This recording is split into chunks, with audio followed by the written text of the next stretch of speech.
Hi there, welcome to another edition of Jamaica Magazine. It's a season of joy, hope and goodwill, and today we'll be celebrating the life and work of one who during his time inspired hope. So sit back and relax as we keep you informed through the pages of Jamaica Magazine.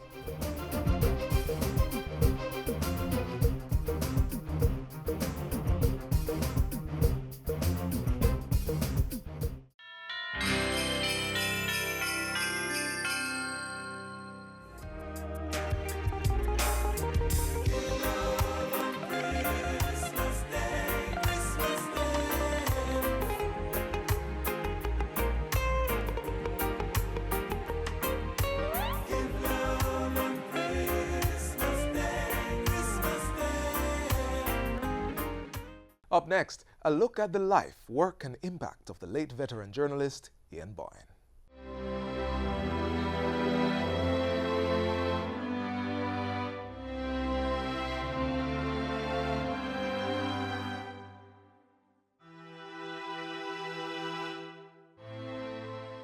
Through his deeds and words, spoken and written, the life of the nation has been influenced for the better. He is seen in the eyes of many as a truly outstanding and dedicated citizen whose work will continue to resonate in the hearts of many. Ian Boyne was an ardent reader, covering several books in a day or night.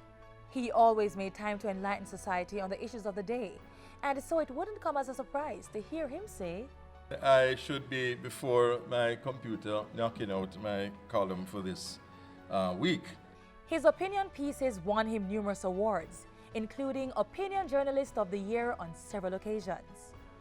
I am one who holds the view that the biggest deficit in Jamaica is the social deficit. It's not the political deficit. It is not the economic deficit. As crucial and as constraining as those deficits are, but it is the social deficit, the lack of trust, the lack of cooperativeness, the lack of cohesiveness, the fractiousness of us as a people, our divisiveness. He was religious, philosophical, and an optimist. Mr. Boyne was a person who was very much convinced that what he believed was the truth. He believed that we have a purpose here on earth as Christians. He will be sadly missed, I know that for a fact, because of the information and the relationship that he used to foster amongst the brethren. Years ago I came upon these words and adopted them. There is nothing that will happen today, Lord, that you and I can't work out. And whatever I face, I take that. And if you're not religious, you could take this one that says that worry is interest paid on trouble before it becomes due. We worry about a lot of things that never come true. Through his hard-hitting television program Religious Hard Talk, Ian Boyne merged two of his loves, broadcast journalism and religion. And for 30 years, he hosted Jamaica's longest-running television show, The Indomitable Profile. Ian and Television Jamaica, through the groundbreaking program Profile, have been promoting what is best about us, namely the many examples of Jamaicans who have excelled in their various fields of endeavor. And as host of the Jamaica Information Service's flagship interview program, Issues and Answers, every Sunday he extracted relevant information to increase public awareness on national, bilateral and multilateral issues. How do you see the Caribbean strengthening its links with the larger Latin American region? To define what are the areas that we would like to tackle together. He has written and published inspiring books that garnered glowing acclaim, Profile of Excellence and Ideas Matter. On October 19, 2009, a grateful nation recognized his outstanding work. For contribution to the field of journalism. Our colleague, journalist, talk show host, communication executive, director, chief state liaison of the Jamaica Information Service. The conferment upon Ian Boyne of the National Honor, the Order of Distinction in the rank of Commander, was an important statement of the value of his contribution to nation building through his unique brand of positive journalism. His dedication takes much more courage and commitment than it might at first seem to be. There are times when I read his columns and celebrate the freedom with which our press is blessed. There is a view that journalism is only or primarily about the adversarial, the muckraking, the guerrilla, gladiatorial kind of journalism. That certainly has its place. Corruption must be uncovered, fraud must be dealt with, truth must be spoken to power. But if that is all that journalism does, it leaves a people dispirited, cynical, and disempowered. There is a role for positive journalism. There's a role to build up the people's lives. That after you have seen all that is wrong, there is some energy left to do what is right. And this has been the gap that I've sought to fill in journalism in the years that I've been in the profession. Ian Boyne's story is one of him rising from humble beginnings to achieving excellence. Driven by willpower and a determination for success, he exercised great interest in the diversity of the human experience, religion, international affairs, arts and culture, politics, and the vast range of socio-economic and governance issues. Ian Boyne is truly what the philosophers call a dialectical thinker. Or as we in Jamaica would say, a truly non-tribal personality. One able to pick sense out of nonsense, and conversely, to discern nonsense in what appears to be orthodoxy, what appears to the naked eye as incontrovertible truth. I want to thank Ian Boyne, because it is out of my interaction with him, ladies and gentlemen, out of watching his program, out of being mentored by him, that I came to believe in myself and I began to see possibilities for myself.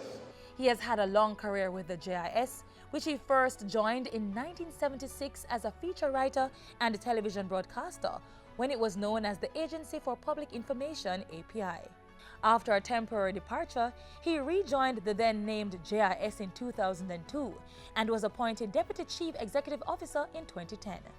His responsibilities included serving as Chief State Liaison to the offices of the Prime Minister, Governor General, and a Leader of the Opposition, while giving oversight to the Research, Print and Production Division. As Chief State Liaison, Mr. Boyne was responsible for arranging the national broadcasts and for being our front runner, representing the agency at the Office of the Prime Minister, the Leader of the Opposition. He would help with strategic communication for those offices and of course help to mobilize the resources of our agency. Mr. Boyne was just a fantastic person. I just loved working with him. He's never pressured. He always has a kind word. He's never late with any of his projects. We work together on many, many projects. He doesn't pressure you, but he gets the job done. A remarkable human being. He didn't settle for mediocrity, and he always called on the reporters. He encouraged them to strive for excellence and to ensure that their work was of the highest quality. He conducted training sessions for the reporters and editors often, and he ensured that all the feature stories and news releases that were disseminated from the editorial department were of the highest quality. His life was not all about work. Ian Boyne made time to play, let loose and unwind, laughing a lot and even fancying himself a part-time singer. ready now? There is a rose in Spanish Harlem. A little rose in Spanish Harlem. Notice it that never goes on over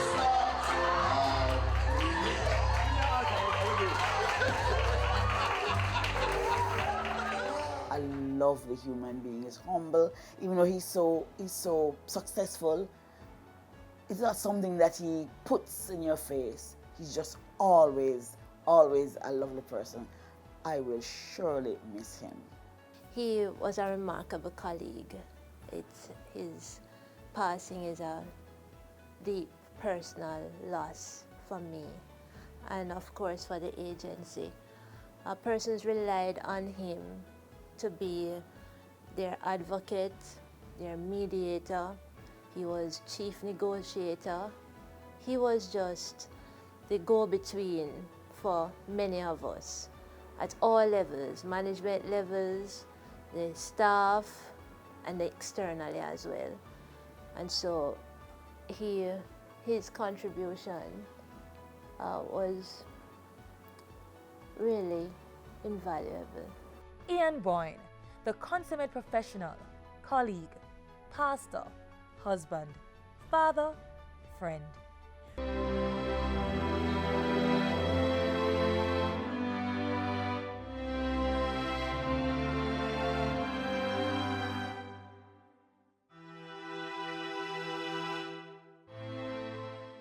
You'd have seen a few of them in that feature, but this has been a tough week for every staff member at the JIS as we mourn the loss of our Deputy CEO. But more than mourning, we're celebrating who he was and what he meant to us. So up next, representing the many, a few JIS employees share their fondest memories of Mr. B.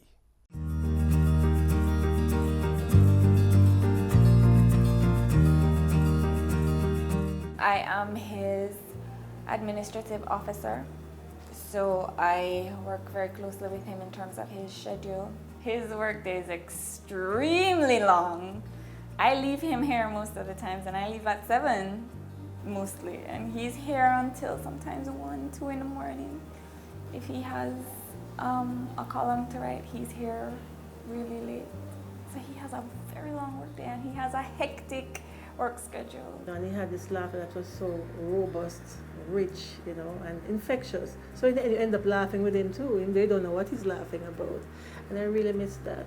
I also miss him walking through the office, going about his business wherever he's going, and he'd be singing some song. Usually it's a song from my era, since, you know, and that end up, he'd come back and you'd find that you've been singing the song while he was away, because, you know, you caught on to it. When I have my problems, I can go to him and he would sit me down and he would counsel me. So he's also a family person, and he's also a counselor too. For me, a family counselor for me. I call him Mr. B. You understand? I could go in the office and, you know, crack on 1 and 2 joke, and he would always, whatever I'm doing, he would stop and try accommodate me with some joke. He always remember my birthday when it comes. He always give me a little gift. Oh, I remember. I've never seen him out of a suit. I remember I was admitted in the Kingston Public Hospital, and Mr. Boyne paid me a visit down there, in which on that day I get such special treatment. The sister of the ward, up to the nurses and the other patients, was so glad to see Mr. Boyne. Each patient and nurse called him to say, "Come, Pastor Boyne, come and pray for me." And he went and he prayed for everybody, and touched everybody in the ward and prayed for them. And I was so blessed. You know, I love him so much.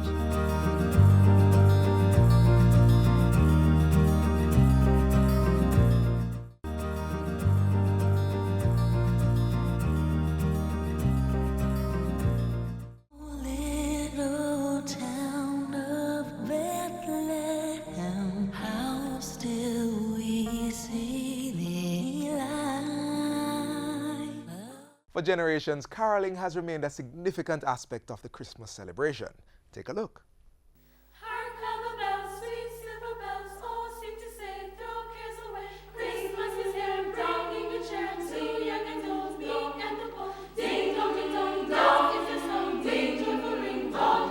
It warms the soul. Mighty God Jehovah, counselor from the east. Often it comforts the sick, old and lonely. A visit complemented by a Christmas song or hymn at a time for good cheer. Let's go caroling. It's Christmas. Christmas a come, me want me degede. Christmas a come, me want me degede. Not a bangle to me hand, me want me lama. Not a hat to me head, me want me lama. Not a shoes to me foot, me want me lama. Christmas a come, me want me lama. Holy, holy, holy him name.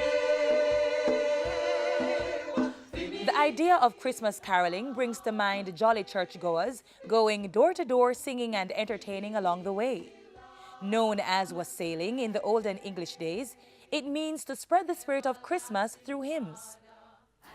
Research didn't prove when exactly the custom began, but it did give us the song Here We Come Our Sailing, sung as carolers wished good cheer to their neighbors in hopes of getting a gift in return. Here we come a-wassailing among the leaves so green. We wish you a Merry Christmas. We wish you a Merry Christmas. We wish you. This song evolved into the popular We Wish You a Merry Christmas.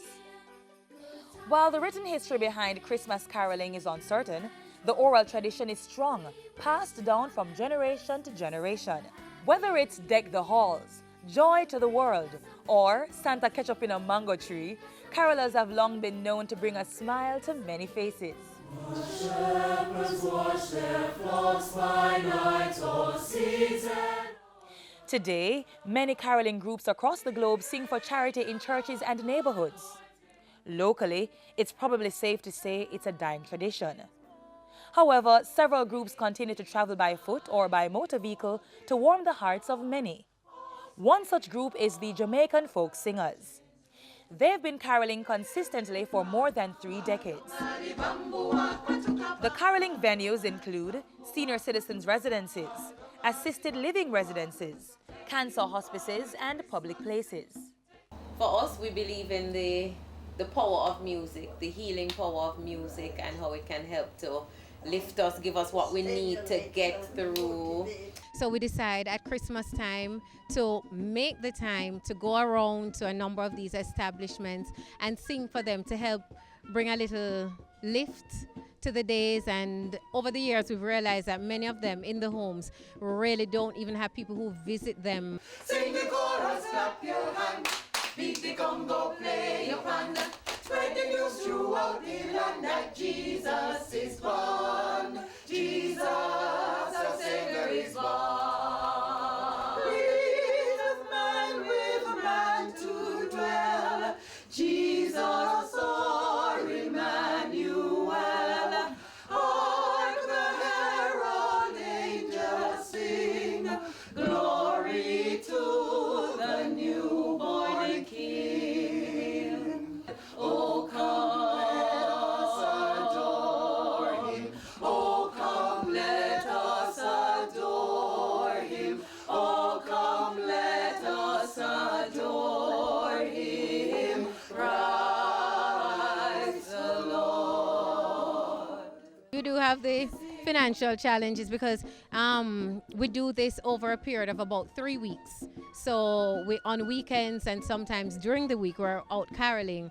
But for us as members of the Jamaican Folk Singers, we recognize the importance of it. So we make the sacrifice willingly to do this because it's part of what we feel is fulfillment of our purpose here. What registers with us each time, you go to some of the homes and you see some of the residents at the homes who seem like they're in a totally different world. And when you start to sing, and particularly when we start to sing the traditional carols that they might have been accustomed to when they were going to church, growing up as children and young adults, and you see either the tears or the smiles that come from that, it makes it worth it. And here on our Carib Island, our Christmas sunbeams shine for the baby of Christmas. Shine, sunbeams, shine.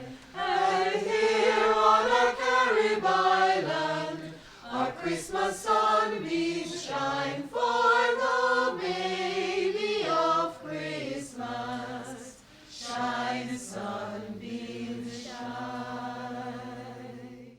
I'm a lover of music, and it's really refreshing to see the Jamaica folk singers here at Devon House. This is a true meaning of Christmas and also a revival of our cultural heritage, and it's good to know that the history lives on, and I wish them continued success in their endeavors. So caroling of itself, it just brings just an added thing to it, just to bring the excitement along. So it's a great idea. When I was younger, we usually go from door to door early in the morning do caroling, so it's a good tradition to maintain. La la la, la la la la. Then we join hands and dance around and round. Then we join hands and dance around and round. Me dey rock so, you dey rock so, and a banyan tree. Make a joyful noise unto the Lord, all ye lands. Serve the Lord with gladness. Come before his presence with singing. Know ye that the Lord, he is God. It is he that hath made us, and not we ourselves. We are his people, and the sheep of his pasture. Enter into his gates with thanksgiving, and into his courts with praise. Be thankful unto him, and bless his name. For the Lord is good, his mercy is everlasting, and his truth endureth to all generations. New world beginning from tonight. Yay, yippee, we're gonna ride the trail. Yay, yippee.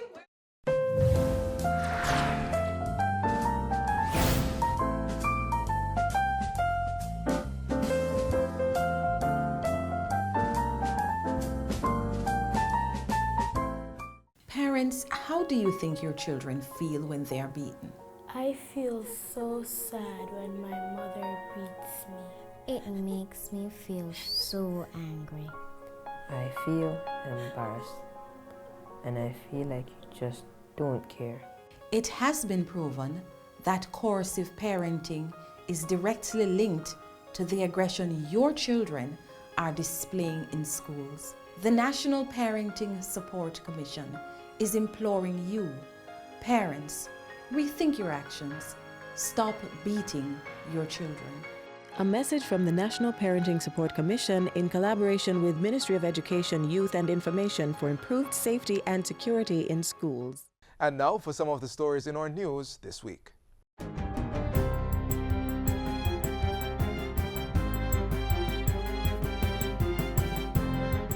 Hi there, I'm Simone Wolf with your JIS News of the Week. Deputy CEO of the JIS, Ian Boyne, died this week after a recent illness. Prime Minister Andrew Holness was among leaders in various arenas who expressed condolences and hailed the contribution of the veteran journalist.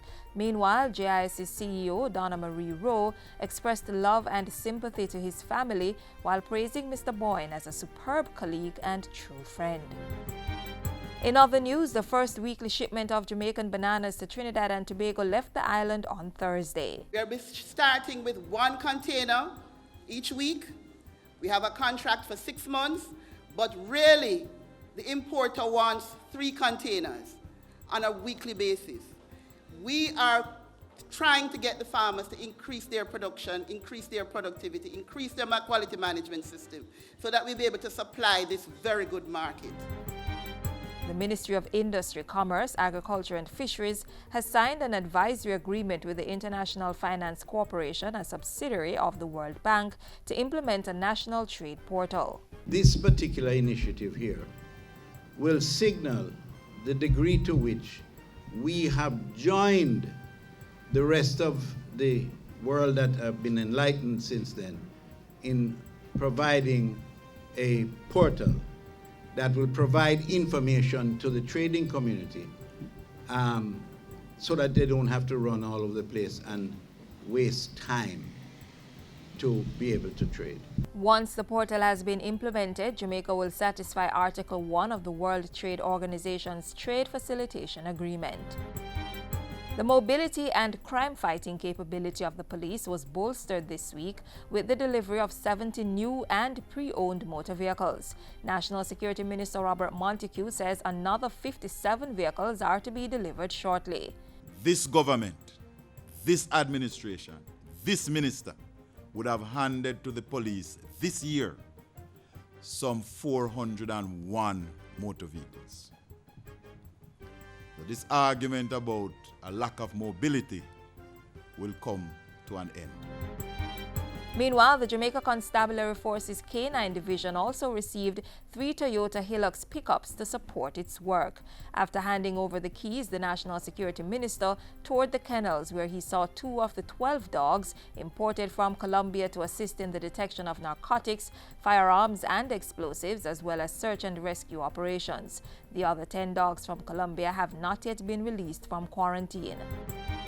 The National Water Commission has signed a $43.9 million contract with German company Deal to install 450,000 solid-state water meters over the next 5 years. The government is committed to ensuring that we proceed to have a very efficient water company.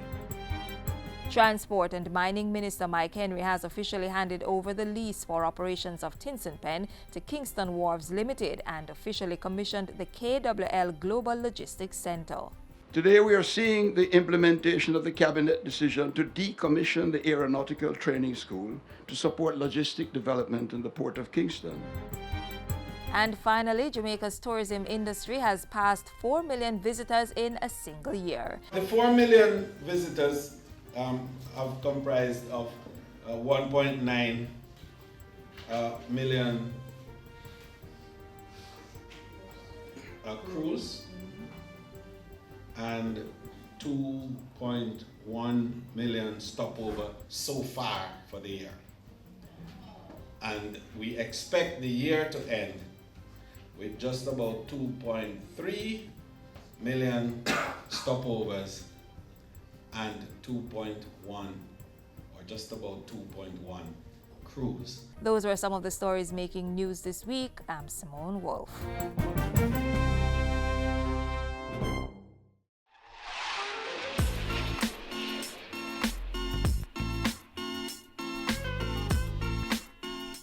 And that brings us to the end of today's edition of Jamaica Magazine. Join us again tomorrow when we'll do this all over again. Until then, you can click online at jis.gov.jm and visit our YouTube channel to get the latest government information. Also, follow us on Twitter and Facebook and download our app from the Google Play Store to stay informed while you're on the go. On behalf of all of us here at the JIS, I'm Theodore Henry, wishing you all a safe and joyous season. Till next time, you take care.